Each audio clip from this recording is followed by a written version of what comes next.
Iran అమెరికాల మధ్య శాంతి ఒప్పందం కుదిరింది, యుద్ధం ముగిసినట్లుగా ట్రంప్ ఒక పోస్ట్ కూడా చేశారు. The deal with the Islamic republic of Iran is now complete. Congratulations to all. I hereby fully authorize the toll-free opening of the Strait of Hormuz and simultaneously herewith authorize the immediate removal of the United States naval blockade. Ships of the world, start your engines. Let the oil flow. President Donald J Trump ట్రూత్లో post చేశారు.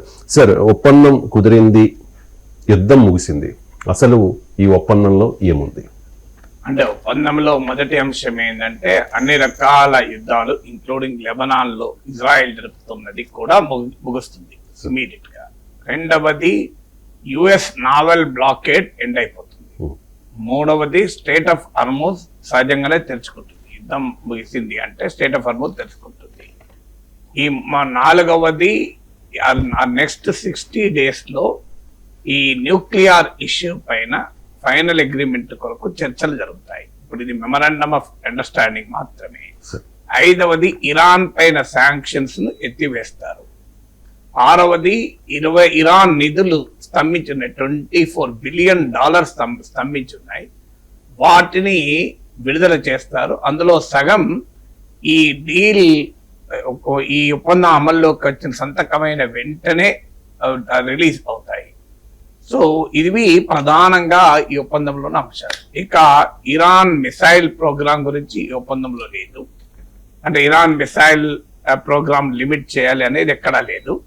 అలాగే Iran support for proxies, America Israel డిమాండ్లలో ఈ Iran missile programme ఒక limit చేయాలి, Iran military capacity అనేది ఒక demand గా ఉంది.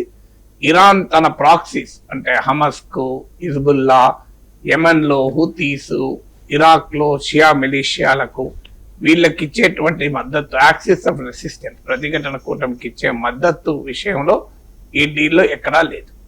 సో అందువల్ల స్థూలంగా డీల్ ఒక memorandum of understanding June 19th రోజు జెనీవాలో సంతకాలు అవుతాయి. సో ఈ డీల్ లో ప్రధానంగా ఇమీడియట్ కన్సర్న్స్ అడ్రస్ చేశారు. ఇమీడియట్ కన్సర్న్ ఏంటి? స్టేట్ ఆఫ్ హర్మూజ్ తెరవాలి, నావల్ బ్లాకేడ్ ఆగాలి, దాడులు, పరస్పర దాడులు ఆగాలి. వీటికి అగ్రిమెంట్ కుదిరింది. సబ్స్టాన్షియల్ ఇష్యూస్ అయిన న్యూక్లియర్ ఇష్యూ పైన ఇప్పటికీ ఏ కమిట్మెంట్ లేదు. సో అందుకే ట్రంప్ చెప్పింది ఏంటంటే న్యూక్లియర్ ఇష్యూ పైన గనక పర్మనెంట్ అగ్రిమెంట్ కుదరకపోతే మళ్ళీ దాడులు మొదలు పెడతామని ఒక కేబినెట్ ఇచ్చి పెట్టాడు. సో అందువల్ల ఒప్పందం మేరకు అంటే మొదటి నుంచి కూడా ఇందులో ఇరిటెంట్ గా మిగిలింది ఇరాన్ న్యూక్లియర్ ఇష్యూ. సో ఆ ఇరాన్ న్యూక్లియర్ ఇష్యూను జాగ్రత్తగా నెక్స్ట్ 60 days కు వాయిదా వేశారు. ఇరాన్ కూడా ప్రకటించింది ఏంటంటే ఇది ఆ తర్వాత కూడా మళ్ళీ ఎక్స్టెండ్ చేయొచ్చు టైం పీరియడ్ అంటారు. అంటే ఒక రకంగా న్యూక్లియర్ ఇష్యూను బరీడ్ అండర్ ద కార్పెట్ అని ఇంగ్లీష్ లో ఇడియం ఉంది, దాన్ని జాగ్రత్తగా ఫ్రిడ్జ్ లో పెట్టేసేసి ఇప్పుడైతే ఇమీడియట్ గా యుద్ధం ఆగాలి గనక యుద్ధం ఆపటానికి అవసరమైన చర్యలు తీసుకున్నారు. తర్వాత ఇరాన్ రీకన్స్ట్రక్షన్ గురించి కూడా చర్చలు జరగాలి. అంటే యుద్ధం వల్ల జరిగిన నష్టాన్ని నివారించి ఇరాన్ పునర్నిర్మాణం విషయంలో కూడా చర్చలు జరుగుతాయి. సో అందువల్ల ఓవరాల్ గా పీస్ డీల్ అయితే కుదిరింది, వార్ అయితే ముగిసింది. అయితే ఈ వార్ ఎంత మేరకు నిలబడుతుంది, ఈ ఒప్పందం ఎంత మేరకు నిలబడుతుంది, ఫైనల్ అగ్రిమెంట్ కుదురుతుందా లేదా, ఇలాంటి అంశాలు అయితే ఇప్పటికీ ప్రశ్నలుగానే మిగిలిన్నాయి. సార్, అంటే యుద్ధం పూర్తిగా ఆగినట్టుగా మనం అర్థం చేసుకోవాలా సార్? అసలు ఈ ఒప్పందం నిలుస్తుందా సార్? అంటే ఒప్పందం నిలవాలనే కోరుకుందాం. నిలుస్తుందా లేదా అనేది ఎవరమో ప్రిడిక్షన్, స్పెక్యులేషన్ చేయలేము. ఎందుకు చేయలేమంటే ఇందులో అనేక అంశాలు ఇమిడి ఉన్నాయి. ఇప్పుడు అమెరికా అధ్యక్షుడు డొనాల్డ్ ట్రంప్ అన్ప్రెడిక్టబుల్ క్యారెక్టర్ ఉంది ఇందులో. అలాగే ఇందులో గ్లోబల్ డామినేషన్ కొరకు అమెరికా జరిపే ఎత్తులు, ఈ రీజనల్ డామినేషన్ కొరకు అమెరికా జరిపే ఎత్తులు, ఇరాన్ తన బేస్ నిలబెట్టుకోవటానికి చేసే కృషి, ఇవన్నీ ఫ్యాక్టర్స్ కూడా ప్లే అవుతూ ఉంటాయి. సో ఇందులో ఇజ్రాయిల్ ఈ ఒప్పందాన్ని ఎండార్స్ చేసినట్లేదు. నెతన్యాహుకు అభ్యంతరాలు ఉన్నాయని ట్రంపే పేర్కొన్నాడు. సో నెతన్యాహుకు అభ్యంతరాలు ఉన్నాయి కనుక ఇజ్రాయిల్ స్వభావం మనం గతంలో చూస్తే చాలా దూకుడుగా ఇజ్రాయిల్ వ్యవహరిస్తుంది. అంటే ఎప్పుడు ఛాన్స్ దొరికితే అప్పుడు పక్కనున్న దేశాల పైన దాడులు చేస్తూనే ఉంటుంది ఇజ్రాయిల్. ఇక ఈ ప్రాంతంలో మీకు గాజా ఇష్యూ అలాగే ఉంది. హిజ్బుల్లా విషయంలో లెబనాన్ పై కూడా యుద్ధం చేయకూడదు అని ఒప్పందంలో ఉంది. కానీ మేజర్ ఇష్యూ ఏంటంటే గాజా ఇష్యూ అనడ్రస్. సో దాన్ని ఈ ఒప్పందంలో ఏమీ లేదు. కానీ గాజాలో ఉన్న హమస్ కు ఇరాన్ మద్దతు కొనసాగుతుంది. ఎందుకంటే ఆ ఒప్పందంలో ఆ అంశం కూడా ఏమీ లేదు ఇరాన్ ప్రాక్టీస్ గురించి. రేపు ఇజ్రాయెల్ గనక మళ్ళీ గాజాపై దాడులు రిజ్యూమ్ చేస్తే పరిస్థితి ఏమవుతుంది అనేది క్వశ్చన్ మార్క్ గానే ఉంది. సో అందువల్ల ఇజ్రాయిల్ కు పాలస్తీనాకు మధ్య ఉండే వివాదము చుట్టూ ఆవరించి ఉన్నటువంటి వివాదాలు, అది హిజ్బుల్లా వివాదం కావచ్చు, ఇతర వివాదాలు కావచ్చు, అవి అపరిష్కృతంగానే ఉన్నాయి. అన్నిటికీ మించి న్యూక్లియర్ ఇష్యూ అన్అడ్రస్ ఇప్పటికీ. సో న్యూక్లియర్ ఇష్యూ ఏం చెప్తోంది అంటే మీకు ఇరాన్ తన దగ్గర ఉన్నటువంటి యురేనియం నిల్వల్ని అమెరికా కప్పజెప్పాలి, లేదా న్యూట్రల్ కంట్రీకి కప్పజెప్పాలి. దాన్ని డైల్యూట్ చేయాలన్నది అమెరికా డిమాండ్. ఆ డిమాండ్ కు ఇరాన్ ఇప్పటి వరకు ఒప్పుకోలేదు. సో ఇరాన్ న్యూక్లియర్ ఇష్యూ పరిష్కారం కాకుండా ఒక కాంప్రిహెన్సివ్ పీస్ ఏ మేరకు నిలబడుతుంది అనేది క్వశ్చన్. వాస్తవంగా ఒబామా టైంలో అమెరికా ఇరాన్ ఒప్పందం కుదిరింది. అది 3 years వరకు బాగా పనిచేసింది కూడా. కానీ సడన్ గా ట్రంప్ 2018లో ఆ ఒప్పందం నుంచి ఉపసంహరించుకున్నాడు. సో అక్కడితో స్టార్ట్ అయింది ఈ గందరగోళం అంతా. సో ఇప్పుడు ఇరాన్ న్యూక్లియర్ ఇష్యూ ఎలా హ్యాండిల్ చేస్తారు?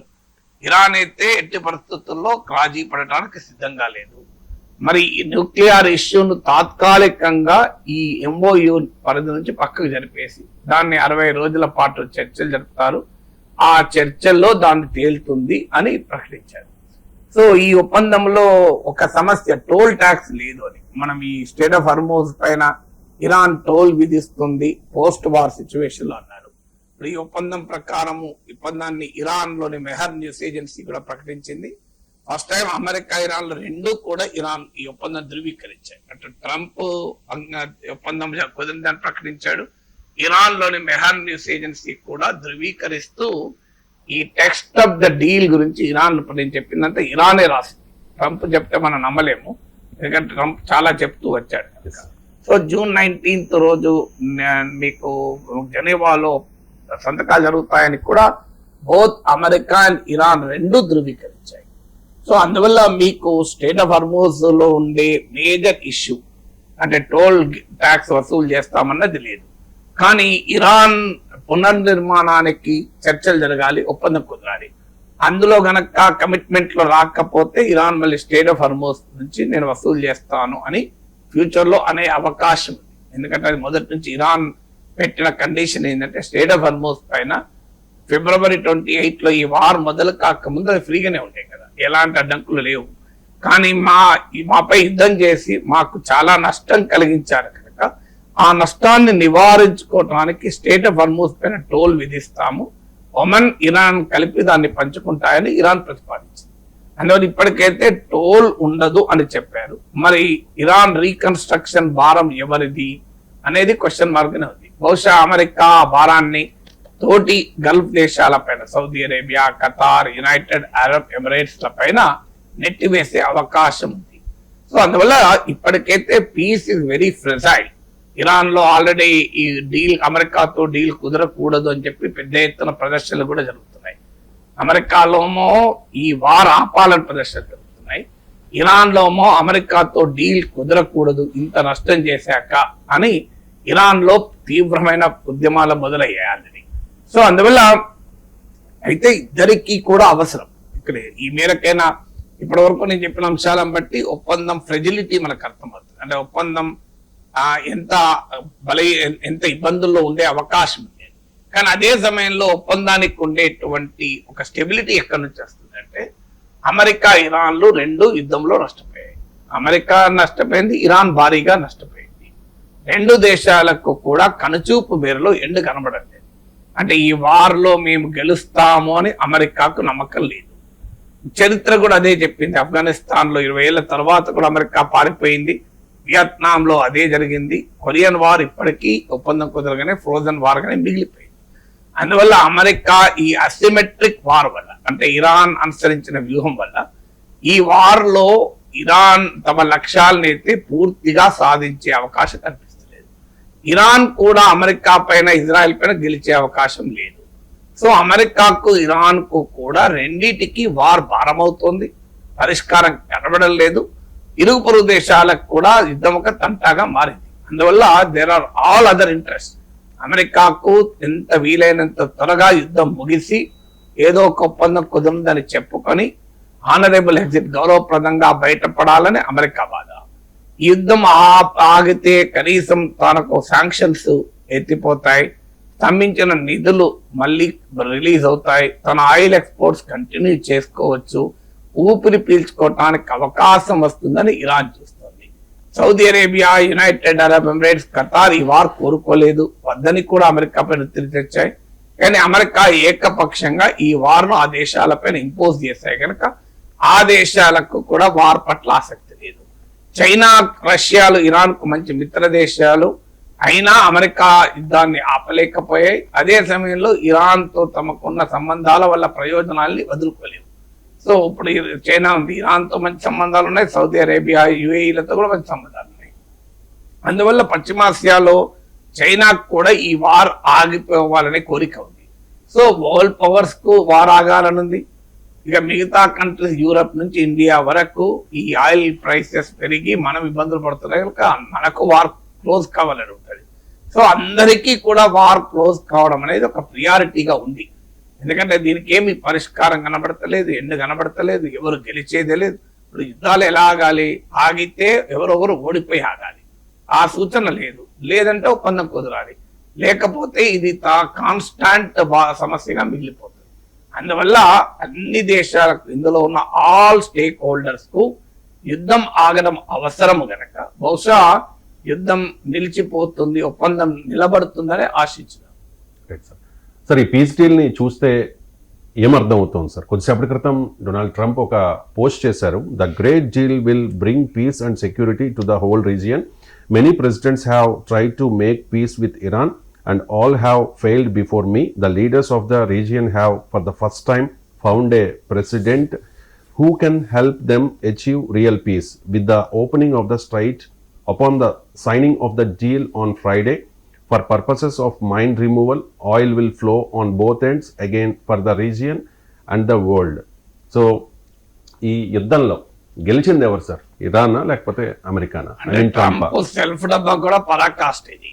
సో ఇంతవరకు ఏ అధ్యక్షుడు ఇరాన్ ఈ ప్రాంతంలో శాంతి తేలే నేనే తెచ్చానంటే శాంతి చెడగొట్టిందే నువ్వు తెచ్చెక్కడిది. ఇప్పుడు 2015 లో బరాక్ ఒబామా ప్రెసిడెంట్ గా ఉన్నప్పుడు యునైటెడ్ నేషన్స్ లో పర్మనెంట్ 5 మెంబర్స్, అలాగే మీకు ఈ ఇరాన్, ఇవన్నీ దేశాలు కలిసి ఒప్పందాన్ని కుదుర్చుకున్నాయి. ఆ ఒప్పందం ప్రకారం ఇరాన్ న్యూక్లియర్ ఫెసిలిటీస్ అన్ని ఇంటర్నేషనల్ ఆటమిక్ ఎనర్జీ ఏజెన్సీ పర్యవేక్షణలోకి వచ్చాయి. ఇరాన్ అణుబాంబు తయారీకి అవకాశమే లేకుండా పోయింది. దీన్ని IAEA ధృవీకరించింది. US director national intelligence, US counter terrorism chief American parliament కి ఇచ్చిన నివేదికల్లో అంగీకరించారు. సో అసలు ఎక్కడా గొడవే లేదు కదా. సో 2018 లో ట్రంప్ ఫస్ట్ టైం వచ్చి ఈ ఒప్పందం నుంచి విడ్రా అయ్యాడు, శాంక్షన్స్ విధించాడు. తర్వాత సెకండ్ టైం వచ్చాక యుద్ధం చేశాడు. ఇందులో ట్రంప్ సాధించింది ఏంటి? అసలు ట్రంపే పీస్ని చెడగొట్టాడు. ఇప్పుడు పీస్ నేనే కాపాడాను, ఏ ప్రెసిడెంట్ చేయలేదు, ఈ ప్రెసిడెంట్ ఎవరు చాలా గొప్ప పని చేశాడని చెప్తున్నాడు. ఏం చేసావా అంటే స్టేట్ ఆఫ్ హార్మోజ్ తెరిపిస్తున్నా, ఫ్రీగా ఆయిల్ ఫ్లో అవుతుంది. అయ్యా February 28 ముందు ఫ్రీగా ఫ్లో అయింది, స్టేట్ ఆఫ్ హార్మోజ్ తెరిచే ఉంచుకుంది కదా. నీవు దాడి చేస్తేనే కదా స్టేట్ ఆఫ్ హార్మోజ్ ఇరాన్ మూసేసింది, ఇరాన్ మైన్స్ పెట్టింది. ఇప్పుడు ఆ స్టేట్ ఆఫ్ హార్మోజ్ తెరిపించడము, స్టేట్ ఆఫ్ హార్మోజ్ లో పెట్టినటువంటి మైన్స్ మందు పాత్రలు తొలగించడము, ఫ్రీగా ఆ షిప్స్ ప్రయాణం అటు నుంచి ఇటు వెళ్ళడము తన గొప్ప విజయంగా ట్రంప్ చెప్పుకుంటున్నాడు. సో అది దానికన్నా హాస్యాస్పదం ఇంకోటి ఉంటుందా? అవన్నీ February 28 వార్ కన్నా ముందు ఓపెన్ ఉన్నది, ఎవరు అభ్యంతరమే చెప్పింది లేదు. నీ యుద్ధం వల్ల వచ్చిన సమస్యను యుద్ధం ఆగితే అది ఆగుతుంది, నువ్వు చేసేది ఏమున్నది? యుద్ధం ఆగితే ఆటోమేటిక్ ఆగుతుంది. అందువల్ల తానే వార్ సృష్టించి, తానే పీస్ని చెడగొట్టి, తానే మళ్ళీ వారు ఆపి మళ్ళీ నేనే పీస్ శాంతి దూతాంతి, ఇంతకన్నా అరాచకత్వం ఇంకేమైనా ఉందా? సో అందువల్ల ఇదొక పరాకాష్ట. ఇక ఎవరు గెలిచినట్లు అంటే ఏ వార్లో కూడా ఎవరు విన్నర్స్ ఉన్నారు. ఈ వార్లో ఇప్పుడు ఇద్దరు లూజ్ అయ్యారు, అనుమానం లేదు. కానీ అల్టిమేట్ గా అమెరికా ఏం కోరుకున్నది, ఇరాన్ ఈ యుద్ధం అమెరికా మొదలుపెట్టింది, ఇరాన్ మొదలుపెట్టాం. మనకు అర్థం కావాల్సింది అంటే ఇరాన్ ఎక్కడా అమెరికా పైన దాడి చేయలే. అమెరికా ఇజ్రాయిల్ మొదలు పెట్టాకనే ఇరాన్ రియాక్ట్ అవుతూ వచ్చాయి. ఇరాన్ ముందుగా ఏకపక్షంగా అమెరికా పైన దాడి చేయలేదు, ఇది మనకు అర్థం కావచ్చు, బ్యాక్ వెళ్ళి చూస్తే అర్థమవుతుంది. సో అమెరికా ఎందుకు యుద్ధం చేసింది, యుద్ధ లక్ష్యాలు ఏంటి? మొదట్లో ఏమన్నారు, రెజీమ్ చేంజ్ మా లక్ష్యము అన్నారు. తర్వాత ఏమన్నాడు, అసలు అది మా లక్ష్యమే కాదు అన్నాడు. తర్వాత ఏమన్నాడు, ఆ లక్ష్యం ఆల్రెడీ సాధించామన్నాడు. సో కమేని అంతమే. కానీ మనకు అర్థమవుతుంది, ఇప్పుడు ట్రంప్ ట్వీట్ లో ఉంది కదా, ఇస్లామిక్ రిపబ్లిక్ ఆఫ్ ఇరాన్ అని ఆయనే రాశాడు. సో ఎక్కడ రెజీమ్ చేంజ్ అయింది, అదే ఇస్లామిక్ రెజీమ్ ఉంది. వ్యక్తులు మారారు తప్ప వ్యవస్థ మారలేదు కదా. సో అందువల్ల రెజీమ్ చేంజ్ జరగలేదని ట్రంప్ ట్వీట్ లోనే అర్థమవుతుంది. విత్ ఇస్లామిక్ రిపబ్లిక్ అన్నాడు. ఇక రెండవది ఏమన్నాడు, ఇరాన్ న్యూక్లియర్ ఫెసిలిటీని నేను ధ్వంసం చేస్తాం, ఇక ఇరాన్ అణుయుద్ధము చేయదు, అణ్వాయుధం తయారు చేయదు అని చెప్పాడు. సో ఏం జరిగింది, ఎప్పటిదాకా డైరెక్టర్ నేషనల్ ఇంటెలిజెన్స్ అలాగే డైరెక్టర్ కౌంటర్ టెర్రరిజం వీళ్ళందరూ చెప్తూ వచ్చారు, అయ్యా ఇరాన్ అణుబాంబు తయారు చేసే పరిస్థితిలో లేదు, ఐఏఈఏ పర్యవేక్షణలో ఉండగా అని అన్నారు. కానీ ఐఏఈఏ పర్యవేక్షణ ఎత్తివేసింది America. So Iran nuclear facilities ధ్వంసం చేస్తామంటూ 2025 జూన్ లో అటాక్ చేశారు, మళ్ళీ ఇప్పుడు అటాక్ చేశాడు. కానీ ఇంతవరకు అమెరికన్ పార్లమెంట్ కు అమెరికన్ అధికారులే ఇచ్చిన నివేదిక ప్రకారం డిగ్రేడెడ్ బట్ నాట్ డిస్ట్రాయిడ్, అంటే దెబ్బతిన్నాయి తప్ప నాశనం కాలేదు అని. ఎందుకంటే ఇరాన్ తన న్యూక్లియర్ ఇన్ఫ్రాస్ట్రక్చర్ ను మొత్తం అండర్ గ్రౌండ్ లో అప్ టు 600 feet లోపల మీకు బంకర్లలో దాచిపెట్టింది. అందువల్ల ఇంతవరకు అవకాశమే లేదు. ఇప్పుడు ఈ ఎంఓయు కుదిరాక 60 రోజుల్లో న్యూక్లియర్ ఇష్యూ పైన టాక్స్ నడుస్తాయి. అప్పటిదాకా మనం చెప్పలేం ఇరాన్ ఏం ఒప్పుకుంటుందని. ట్రంప్ చెప్పేదేమో లేదు 60 రోజుల్లో ఇరాన్ ఒప్పుకుంటుంది, న్యూక్లియర్ ఫెసిలిటీస్ వదిలేసుకుంటుంది, మేము తెచ్చేసుకుంటాం వాటన్నిటిని యురేనియం నిల్వల్ని, కాదంటే మళ్ళీ యుద్ధం చేస్తాం అంటున్నాడు. బట్ ట్రంప్ ట్రెండ్ చూస్తే నన్ను అలాగే నానుస్తాడు తప్ప ఏమీ చేయడు. చూడాలి అది ఒక్కటి మాత్రం. కానీ ఇప్పటికైతే ఇరాన్ న్యూక్లియర్ ఇష్యూ పైన ఇరాన్ తన వైఖరి ఏమీ మార్చుకోలేదు. అమెరికానే తోక ముడిచి ఎంఓయు కుదుర్చుకుంది. గౌరవప్రదంగా ఏం చేసిందంటే దాన్ని క్లోజ్ చేయకుండా నెక్స్ట్ 60 days లో నెగోషియేట్ చేస్తామని రాసుకొని ట్రంప్కి ఒక ఫేస్ సేవింగ్ అయింది. అందువల్ల రెజీమ్ చేంజ్ లో అమెరికా సక్సెస్ కాలే, ఇరాన్ న్యూక్లియర్ అంశంలో సక్సెస్ కాలే. ఇక మూడవది ఇరాన్ మిసైల్ కెపబిలిటీ. ఆ ఇరాన్ మిసైల్ కెపబిలిటీ నుంచి అసలు ఒప్పందం గురించి ప్రస్తావన కూడా లేదు. సో అది చర్చలోనే లేదు, ఇరాన్ మిసైల్ కెపబిలిటీ ఆపాలని.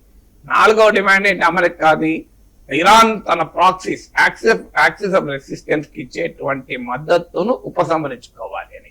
సో ఆ మద్దతును ఆపేయాలని. యాక్సిస్ ఆఫ్ రెసిస్టెన్స్ లో గాజాలో హమస్, లెబనాన్ లో హిజ్బుల్లా, యమన్ లో హూతీస్ అండ్ ఇరాక్ లో షియా మిలిషియా. అది ఆ యాక్సిస్ ఆఫ్ రెసిస్టెన్స్ పైన ఎక్కడా ఇందులో మెన్షనే లేదు. అంటే ఇరాన్ తన ప్రాక్సీస్ కు మద్దతు ఇవ్వకూడదు అనే అంశమే లేదు. మరి ట్రంప్ ఏం సాధించినట్లు, ట్రంప్ ట్వీట్లు ఎక్కడనుందా రెజీమ్ చేంజ్ ప్రస్తావన లేదు, ఇరాన్ న్యూక్లియర్ ఇష్యూ ప్రస్తావన లేదు, ఇరాన్ మిసైల్ కెపబిలిటీ ప్రస్తావన లేదు, యాక్సిస్ ఆఫ్ రెసిస్టెన్స్ మిత్రపక్షాలకు ఇరాన్ ఇచ్చే మద్దతు గురించి ప్రస్తావనే లేదు. మరి ట్రంప్ ఏం సాధించారని చెప్పుకుంటున్నాడు, శ్రేణ వర్మ తెరిపించారని చెప్పుకుంటున్నాడు. అయ్యా తెరిచే ఉంది, యుద్ధానికి ముందు నీవు యుద్ధం చేస్తే మూసేశారు, ఇప్పుడు యుద్ధం ఆగితే తెరిచేశారు. కానీ దాన్ని తెరిపించాను, నేను అద్భుతం సాధించానని చెప్పుకుంటున్నాను. కానీ అసలు యుద్ధానికి ఎంచుకున్న ఏ లక్ష్యము నెరవేరలేదు. ఇక మిగిలింది ఏంటి, ఇప్పుడు ఇరాన్ వైపు నుంచి ఏం సాధించింది అంటే ఇరాన్ శాంక్షన్స్ ఎత్తివేయాలని దానికి అంగీకరించింది అమెరికా. అలాగే ఇరాన్ నిధులు అమెరికా స్తంభించి పెట్టింది, వాటిని విడుదల చేయాలని దానికి అమెరికా అంగీకరించింది. సో తనపైనే కాదు తన ప్రాక్సీస్ పై కూడా దాడులు ఆపాలి, ఇంక్లూడింగ్ హిజ్బుల్లా పైన, దానికి అమెరికా అంగీకరించింది. సో ఇరాన్ చెప్పిన 3 అమెరికా అంగీకరించింది. 4వది తన మిసైల్ కెపబిలిటీ ముట్టుకోవద్దన్నారు, దానికి అంగీకరించింది. సో ఇరాన్ చెప్పిన అన్నిటికీ అమెరికా అంగీకరించింది. ఒక్క దానిపైన ఇరాన్ ఏంటంటే వెనక్కి తగ్గింది, టోల్ విధించడం. ఎందుకు వెనక్కి తగ్గింది, అది మొదటి నుంచి ఇరాన్ చెప్తోంది, మా పునర్నిర్మాణానికి మీరు నిధులు ఇస్తే మేము టోల్ వేయము, లేకపోతే టోల్ వేస్తామన్నారు. ఇప్పుడు ఈ ఒప్పందంలో అది కూడా చర్చించుదామని ఒప్పుకున్నారు. ఇక మరి ఇరాన్ క్లియర్ గా కనబడుతున్నాయి కదా. అమెరికా డిమాండ్లోమో ఏవి ఒప్పుకోలేదు ఇరాన్. అయినా అమెరికా ఒప్పందాన్ని సిద్ధపడింది. ఇరాన్ తన డిమాండ్లు అన్ని సాధించింది కదా, దీన్ని బట్టి అర్థం అవుతుంది కదా ఎవరు గెలిచారని. సో ఇక నెక్స్ట్ 60 days లో గనక ఇరాన్ తన యురేనియం నిల్వల్ని అమెరికాకి అప్పచెప్పినా, మరో దేశానికి అప్పచెప్పినా, లేదా సిగ్నిఫికెంట్ గా డిస్ట్రాయ్ చేసినా, అప్పుడు మాత్రం ట్రంప్ విజయం సాధించినట్టు. అప్పటిదాకా అమెరికా సాధించింది ఏమీ లేదు. ఇప్పటికైతే అమెరికా కన్నా ఇరానే ఈ ఒప్పందం ద్వారా ఎక్కువ సాధించింది. సో ఎకనామిక్ అమెరికా ఏ విషయంలో సాధించిందని ట్రంప్ కూడా చెప్పుకోవడం లేదు కదా. ట్రంప్ ఏం చెప్తున్నాడు, ఇప్పటికీ శ్రేణ బరువు తెరిపించాలని ఒక్కటే చెప్పుకుంటున్నాడు, మిగతా ఏవి చెప్పుకుంటలేడు కదా. సో అందువల్ల it's a clear case as of now Iran స్పష్టంగా పై చేయింది.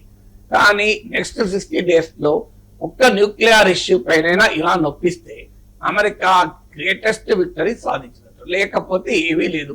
మళ్ళీ మొదటికి పోనీయండి, ఇరాన్ పైన గతంలో ఒబామా కాలంలో కొంచెం ఒప్పందం కుదిరితే కూడా ఏమున్నది, అది ఇరాన్ ఒప్పందానికి ఎప్పుడూ రెడీగా ఉన్నది. సో ఒబామా టైంలో కుదిరిన అమెరికా ఇరాన్ ఒప్పందం నుంచి ఏకపక్షంగా అమెరికా వైదొలింది, కానీ ఇరాన్ వైదొలగా లేదు కదా. మేము ఎప్పుడూ రెడీ అని అంటుంది కదా ఇరాన్. సో అందువల్ల కొత్తగా అమెరికా సాధించింది ఏమీ లేదు ఈ వార్ వల్ల. ఇరాన్ అమెరికాల మధ్య యుద్ధం ముగిసింది, శాంతి ఒప్పందం కుదిరింది. యుద్ధం స్టార్ట్ అయిన తర్వాత ఆ ప్రభావం భారత్ మీద కూడా పడింది కదా సార్. గ్యాస్ దొరక్క, ఆయిల్ దొరక్క చాలా ఇబ్బందులు కూడా పడ్డాం. సో యుద్ధం ముగిసింది, శాంతి ఒప్పందం కుదిరింది. సో భారత్ పై దీని ప్రభావం ఏంటి సార్?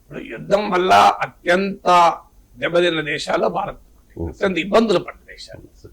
కానీ యుద్ధం ముగింపులో ఏ పాత్ర లేని దేశం భారతదేశం. సో అందువల్ల ఒకటి భారత్ పై ప్రభావము, ఈ ప్రాంతంలో ఉండేటువంటి పరిస్థితులు మన దేశ ఎకానమీని ఎలా ఫ్రెజైల్ అని చెప్పడానికి ఇది ఒక ఉదాహరణ. అంటే ఈ వార్ వల్ల ఇండియన్ ఎకానమీ విలవిలలాడింది ఒక రకంగా. మన రూపీ 97 పర్ డాలర్కి చేరుకుంది. మన విదేశీ పెట్టుబడులు పెద్ద ఎత్తున వెళ్ళిపోవడం మొదలు పెట్టాయి స్టాక్ మార్కెట్ నుంచి. అలాగే మన ఇన్ఫ్లేషన్ హోల్సేల్ ప్రైస్ ఇండెక్స్ అయితే 8.3%కి చేరింది. సో ఎకానమీలో ఎనర్జీ క్రైసిస్ చాలా సీరియస్ రూపాన్ని సంతరించుకుంది. ఫారిన్ ఎక్స్చేంజ్ రిజర్వ్స్ తగ్గడం మొదలయ్యాయి, కరెంట్ అకౌంట్ డెఫిసిట్ పెరగడం మొదలైంది. సో ఈ ప్రాంతంలో ఉన్న 1 కోటికి పైగా ఉన్న భారతీయుల జీవనోపాధి, లైవ్లీహుడ్ ఇబ్బందుల్లో పడింది. సో ఏ రకంగా చూసినా ఇండియా ఈ ఇష్యూస్ వల్ల, ఈ వార్ వల్ల నష్టపోయింది. పైగా మనం ఈ వార్లో పెద్ద సమస్య foreign policy reversal. So greatest failure ఏంటి అంటే మోడీ ప్రభుత్వం ఈ పరిస్థితులను హ్యాండిల్ చేయడంలో కంప్లీట్ ఫెయిల్యూర్. ఎందుకంటే మన పక్కనే జరుగుతున్న యుద్ధం, మనపై తీవ్ర ప్రభావం చూపిన యుద్ధంలో మనము ఈ యుద్ధం ముగింపులో మనం ఎక్కడా పాత్ర లేదు. ఇవాళ ట్రంప్ ఎక్కడన్నా ఇండియాకి థ్యాంక్స్ చెప్పాడా? అసలు ఎక్కడన్నా మన రోల్ ఉందా? అసలు ఏమీ లేదు. ఈ నెగోషియేషన్లో కానీ, ఈ డిప్లొమసీలో కానీ అబ్సల్యూట్లీ జీరో రిలవెన్స్ ఉన్న దేశం భారతదేశం అయిపోయింది. ఇది మనకెంత ఆవేదన కలిగించే అంశం. ఒక గ్లోబల్ సూపర్ పవర్ కావాల్సిన దేశం ఉక్రెయిన్ యుద్ధాన్ని మన మోడీ ఆపుతున్నాడు అని చెప్పుకున్న దేశంలో మన పక్కనే జరుగుతున్న వార్ క్లోజ్ చేయడంలో మన పాత్ర జీరో. అది కూడా మనకు అవకాశం ఉండి పోగొట్టుకున్నాం. ఎందుకంటే మనం అమెరికాకు క్లోజ్, ఇజ్రాయెల్కు క్లోజ్, ఇరాన్తో మంచి సంబంధాలు ఉన్నాయి, సౌదీ, యుఏఈ, ఖతార్లతో కూడా మంచి సంబంధాలు ఉన్నాయి. అందరితో మంచి సంబంధాలు ఉన్న ఏకైక దేశం భారతదేశం.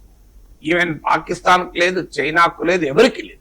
అంత మంచి అవకాశం ఉండి కూడా మనం ప్రైమ్ మినిస్టర్ అనుసరించిన, ఎన్డీఏ ప్రభుత్వం అనుసరించిన ఒక షార్ట్ సైటెడ్ ఫారిన్ పాలసీ వల్ల ఇండియా ఒక గొప్ప అవకాశాన్ని కోల్పోయింది. ఇజ్రాయెల్తో మనం వ్యవహరించిన తీరు, ఇరాన్ అధ్యక్షుడిగా ఇరాన్ సుప్రీం లీడర్ ఖమేనీ చనిపోతే కనీసం సంతాపం కూడా తెలియకపోవడం. సో మనం కంప్లీట్ గా డొసైల్ గా ఉండడం అనేది మన దేశ గౌరవాన్ని తగ్గించింది. ఒక కీలకమైన అంతర్జాతీయ పరిణామాల్లో ఇండియాకు పాత్ర లేకుండా పోయింది. ఇప్పుడు ఏ మాత్రము ఇప్పటితో పోలిస్తే 1950s కొరియన్ వార్ అప్పుడు ఇండియన్ స్టేటస్ ఏంటి? It is not a military power, it is not an economic power, it is not a scientific and technological power. కానీ ఆ రోజుల్లో కొరియన్ వార్ పై జరిగే డిప్లొమసీలో, నెగోషియేషన్ లో కూడా ఇండియా మాట విన్నారు. ఇండియా మాటతో జరిగిందా, ఏమన్నా అవుట్కమ్ ఉందా లేకపోవచ్చు, కనీసం ఇండియా వాజ్ అట్లీస్ట్ పార్టిసిపేట్. ఇప్పుడు అది కూడా లేదు, ఇంత గొప్ప దేశం. సో ఇదొక ఘోరమైన ఫారిన్ పాలసీ ఫెయిల్యూర్. ఇక మనది లేకపోగా పాకిస్తాన్ ఉండడం మరింత ఆందోళన కలిగిస్తుంది. ఈ మొత్తం వ్యవహారంలో పాకిస్తాన్ కేంద్ర బిందువుగా మారిపోయింది. దీని ఫలితంగా అమెరికా పాకిస్తాన్ల మధ్య మైత్రి పెరుగుతుంది, ఇరాన్ పాకిస్తాన్ల మధ్య మైత్రి పెరుగుతుంది, Saudi Qatar and UAE and పాకిస్తాన్ల మధ్య ఫ్రెండ్షిప్ పెరుగుతుంది. పాకిస్తానే కాదు, ఈ వార్ నివారణలో పాకిస్తాన్, తుర్కీయే, సౌదీ అరేబియాలు, ఖతార్ కీలక పాత్ర పోషించాయి. ఈ నెక్సస్ రేపు మినీ ఇస్లామిక్ నాటో దిశగా అడుగులు వేస్తే భారతదేశానికి మరింత నష్టం. ఒక దిక్కుమాలిన దేశం, ఒక పడుకునే దేశం ఇవాళ ఈ డిప్లొమసీలో కీలక పాత్ర పోషించింది. ఎందుకంటే ఫస్ట్ ఎవరు అనౌన్స్ చేశారు ఈ ఒప్పందం కుదిరిందని? పాకిస్తాన్ ప్రైమ్ మినిస్టర్ అనౌన్స్ చేశారు. సో ఈ మొత్తం డీల్ కుదిర్చడంలో పాకిస్తాన్ కీలక పాత్ర పోషించింది. పాకిస్తాన్కి ఇజ్రాయెల్తో పడదు, ఇరాన్కు అనుమానమే పాకిస్తాన్ పైన, అయినా పాకిస్తాన్ ఆ పాత్ర పోషించింది. అన్ఫార్చునేట్లీ ఇండియా పోషించలేదు. ఫలితంగా పాకిస్తాన్ డిప్లొమాటిక్ స్టేచర్ ఏమాత్రం పెరిగినా మనకు చాలా నష్టదాయకమవుతుంది. ఉదాహరణకు అమెరికా ఆఫ్ఘనిస్తాన్ లో తాలిబాన్లపై యుద్ధం చేసేటప్పుడు పాకిస్తాన్ ఫ్రంట్ లైన్ అలైగా చేరడం మనకెంతో ఇబ్బందిగా మారింది.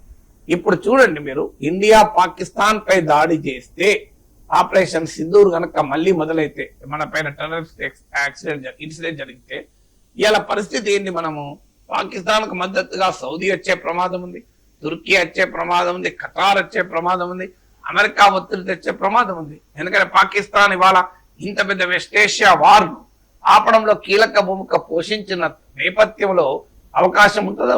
అందువల్ల it is a big foreign policy reversal ఇండియాకు. ఆ బిగ్ స్ట్రాటజిక్ దెబ్బ, వ్యూహాత్మక దెబ్బ మన భారత ప్రభుత్వ ఫారెన్ పాలసీ వల్ల ఈ వార్ ముగించే క్రమంలో మనం ఎదుర్కోవాల్సిన ఒక పరిస్థితి. సార్, ఎట్టకేలకు యుద్ధం ముగిసింది. ఈ యుద్ధంతో ప్రపంచం ఏం నేర్చుకుంది? ప్రపంచం ఏం నేర్చుకుంది అంటే, ఒకటి, ఈ సింగిల్ సూపర్ పవర్ డామినేషన్ అనేది మనకు పోతుంది, మల్టీ పొలారిటీ వస్తుంది అని చెప్పినా స్టిల్ అమెరికన్ ఎజోమనీ తిరుగు లేకుండా ఉన్నది అనేది ఒక ఉదాహరణ. మీకు వెనిజులా నుంచి ఇరాన్ వరకు ఈ ప్రపంచంలోని ఏ దేశాలు ఏమీ చేయలేకపోయాయి. ఈ వార్ ఆపలేకపోయాయి, ట్రంప్ దూకును ఆపలేకపోయాయి. అంటే even till global political and economic order ను ఒక అగ్రరాజ్యం ఇవాళ శాసించగలదు అనేది మరొకసారి రుజువైంది. సో అల్టిమేట్ గా అమెరికా ఏం సాధించింది అనేది ప్రశ్న అయినప్పటికీ కూడా, సో ప్రపంచము అమెరికాను నిలువరించలేకపోయింది వెనజులా నుంచి ఇరాన్ వరకు అనేది మొదటిగా మనకు అర్థం కావాలి. అంటే దీని నుంచి నేర్చుకోవాల్సింది ఏంటి? సో బహుళ ధ్రువ ప్రపంచం ఎమర్జ్ అవుతున్నప్పటికీ కూడా మనము ప్రపంచంలో అత్యంత శక్తివంతమైన అగ్రరాజ్యాన్ని నిలువరించలేకపోతున్నాయి.